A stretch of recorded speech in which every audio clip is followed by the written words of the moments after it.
go around the NFL here on a Monday morning. Welcome into Four Verts. My name is Harrison Graham. Hope you had a fantastic weekend. More preseason football on the way this week. Never a bad thing. Let's start in Buffalo. James Cook all of a sudden has decided, you know what?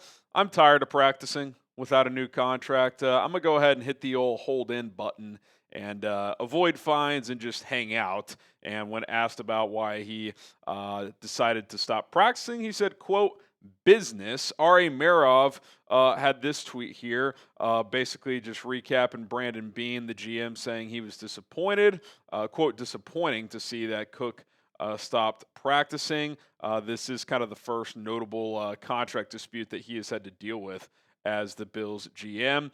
Interesting note there, too, from Marov, that Cook is represented by the same agency that represents Shamar Stewart, who obviously had quite the few months as a rookie in terms of contract negotiations with the Bengals from the draft up until about, 10 days ago or so, whenever he decided to report. So, obviously, this is going to be a storyline moving forward. And, look, I'll be honest, I was surprised initially when Cook not necessarily reported, because a lot of guys report now, then they just hold in, they don't practice, but that he was there and practicing, because in the springtime in OTAs, I mean, he was pretty firm, like, I'm not playing without a new deal, yada, yada, didn't really do much in the springtime. Then he showed up to camp, maybe in good faith, and, now he's decided to take a step back, perhaps before these, joint practices. They've got one with the Bears next week. Preseason games, all that stuff get ramped up. He's going to scale it back here and not practice. So it's going to be interesting to see where it goes. And look, I've defended James Cook. I think he deserves a new contract and should be among, anywhere from like the 4th to 7th or 8th highest paid running back in the league. This is where he loses me a little bit. So Slick Rick, a.k.a. Ricky Scoops, who if you know, he's been all over it this offseason. He said, James Cook has asked the Bills for a deal in line with Saquon Barkley's current contract.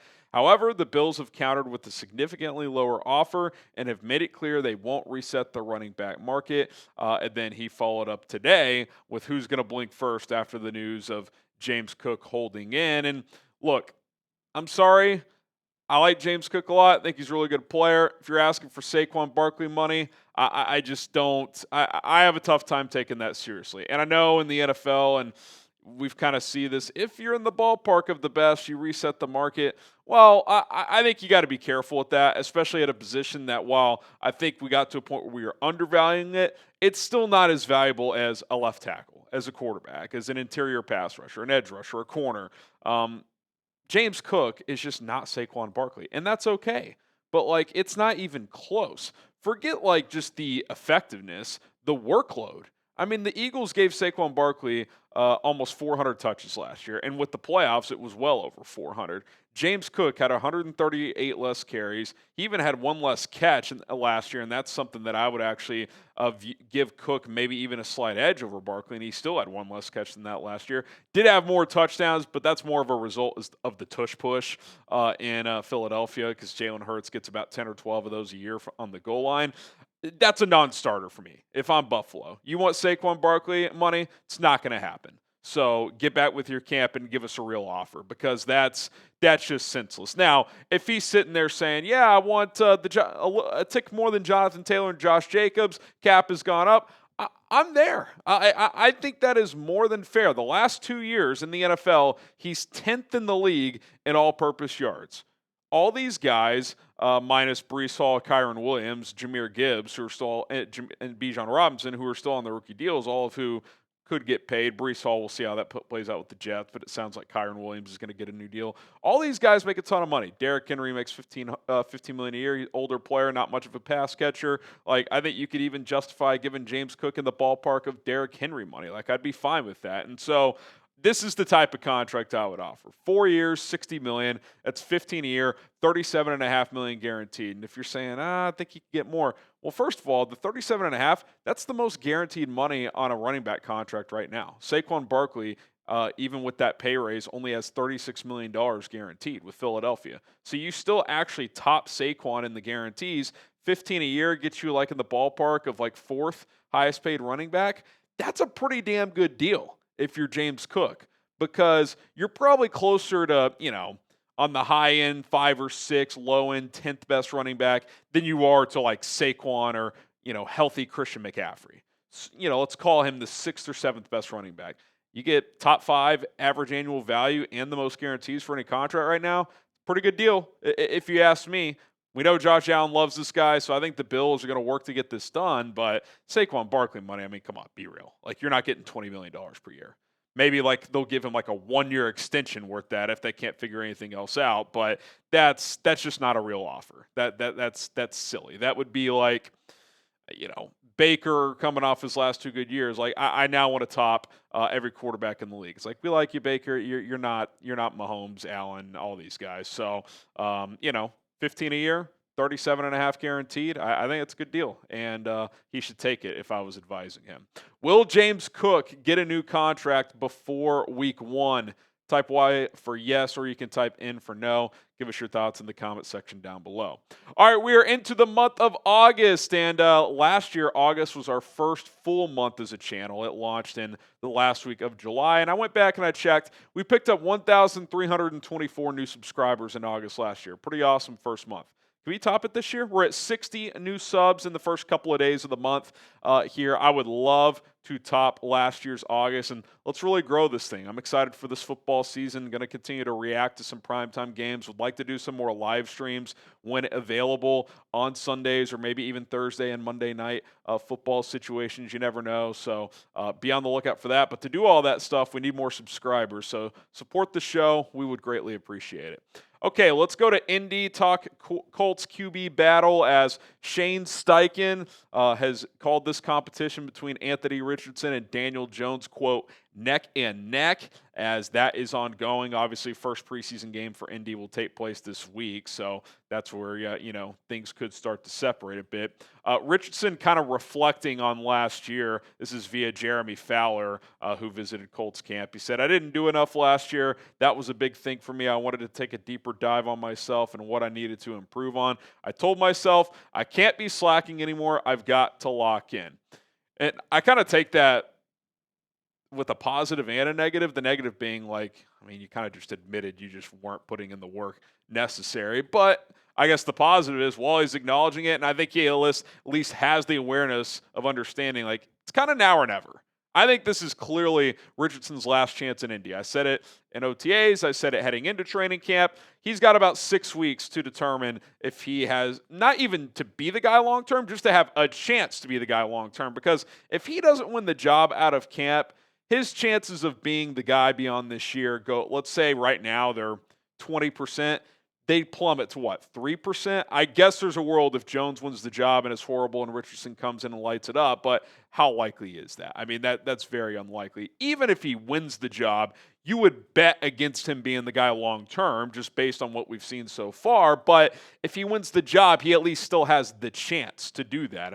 Colts ownership has talked about, hey, listen, we draft this guy in the top 5. He's on his rookie deal. There's still time to prove it. Clearly, a lot of growth is needed. He's got to be more accurate. He's got to hit more of the layups. I don't need him to be a 65% guy. Be in the high 50s with his big playability, with the vertical passing and running around, and if he can stay healthy.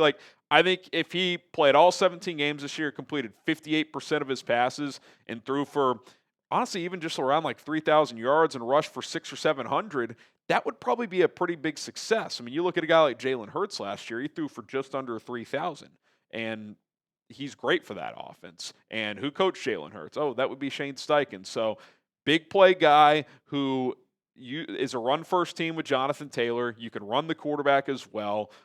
You just got to be a little more steady. You can't complete 50% of your throws and win in this league. It's just impossible. It's just not doable. So, we'll see where it goes.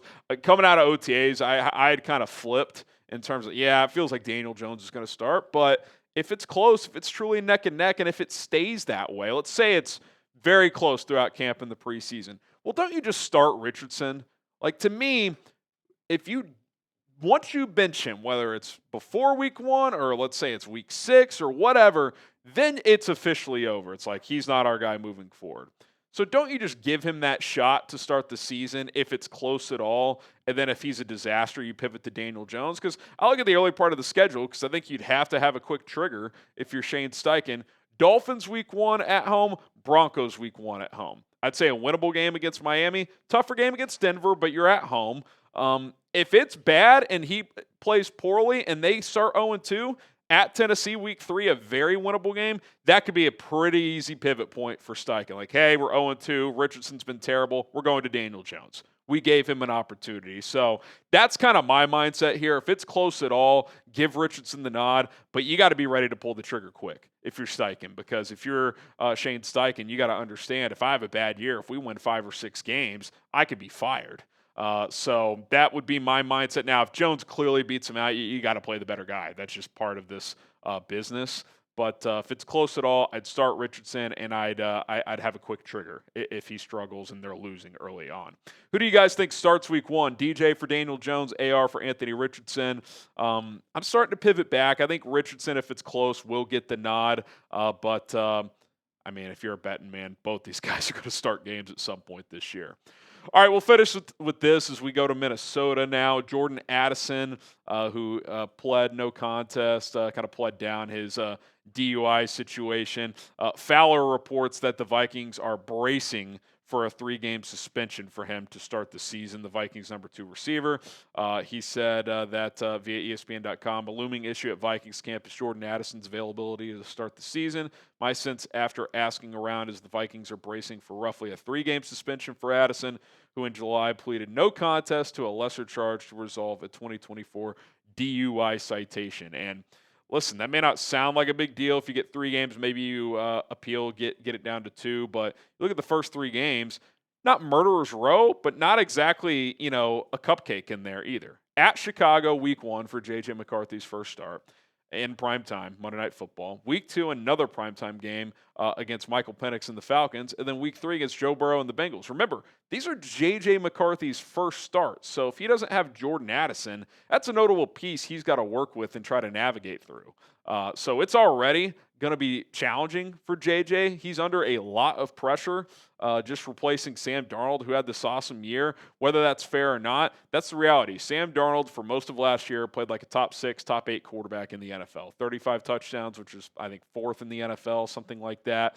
McCarthy, I don't think you have to put statistical analysis on it or projection, but the expectation is for Minnesota to be really good and to be good early. So he's got to perform at least an adequate level early in the season. And if you don't have Jordan Addison, that becomes difficult. What if you go out of the chute 1-2, 0-3 while Addison is out? Then the pressure really ramps up on your young quarterback. So sounds like he's going to miss some time. Obviously, we're about a month out, so we'll wait and see what the NFL officially gives him. I would imagine that ruling comes down pretty soon. Will the Vikings be a playoff team this year? Obviously won 14 games last year. Type 1 for yes or type 0 for no. NFC North feels wide open. It's going to be an interesting division up there this year. All right, guys, it's going to do it for this edition of For Verts. We'll continue to monitor everything going on in training camp, get you ready for this preseason action this week as well, as games ramp back up on Thursday. Should be a lot of fun. My name is Harrison Graham. We'll see you guys tomorrow.